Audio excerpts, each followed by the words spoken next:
This kick is all about speed. The further the foot travels, the greater its acceleration, and the more dangerous a weapon it becomes.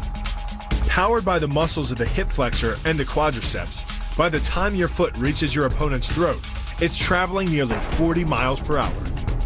That type of speed yields over 1,000 pounds of force, enough to puncture the Adam's apple and crush your windpipe. The power of the takedown is derived from the simple mechanical advantage you hold over your opponent. By wrapping up his striking leg at the upper thigh, you've placed your opponent in what's called conditional stability. If he remains stationary, he could technically maintain his balance indefinitely. But by driving him backward and initiating a sweep of his other leg, you've added two destabilizing factors, and the loose center of gravity simply cannot hold. The key to this synergy of speed and power is punch technique, punch location, and punch frequency. With your elbows tucked in behind your fist, the energy of each punch is maximized. And because the punch is delivered to your opponent's core along a center line, the more directly that force is transmitted to his body. The effect is similar to that of continually slamming a battering ram against a door. No matter how strong, it can only sustain so many blows before it collapses. The disarm is basically a judo wrist lock and uses many of the same principles.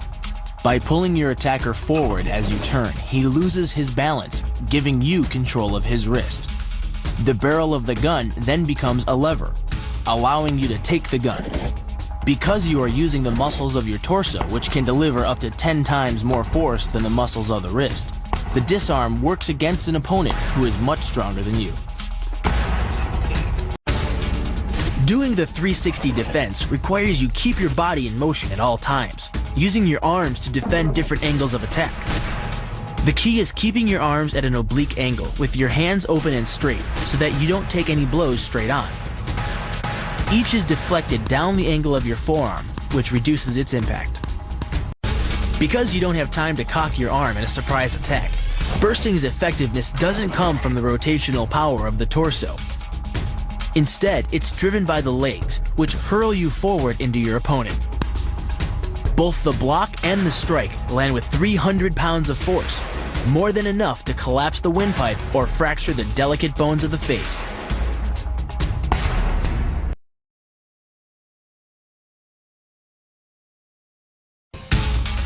But the real damage from the knee bar doesn't come from gravity. It comes from leverage. Once the knee is locked, your hips act like a fulcrum, and his leg acts like a lever, multiplying any force you apply. So even though the ligaments and tendons around the knee can sustain 1,700 newtons of force, the knee bar can load a lot more than that, enough to completely destroy the joint. By taking control of your opponent's leg, you turn his hip into a pivot point.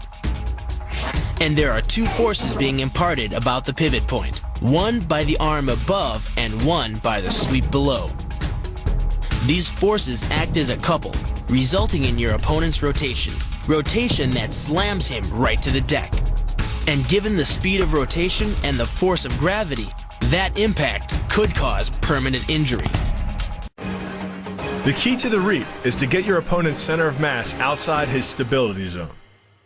To do that, the Marine pushes his opponent at a location above the center of mass, while using his sweeping leg to create a tripping point, which is below his opponent's center of mass. Once the loss of stability has occurred, gravity does the work, and the damage. On the ground and on his back, your opponent is now vulnerable to any number of finishing strikes. Working much like a nutcracker, your forearm and biceps apply pressure to your opponent's carotid arteries. Located on either side of the trachea, these two arteries are the only way to get blood to the brain. It can take less pressure than squeezing an orange to stop the flow of blood to the arteries. And with no blood flow, the brain shuts down almost instantly. Fight over. It's only 5 to 8 seconds and then they're knocked out. And as soon as you release it, the blood will come back to their head. We don't teach air chokes in the Marine Corps because it's like a 15 to 20 seconds for an actual air choke to actually take effect, whereas a blood choke is quick and fast.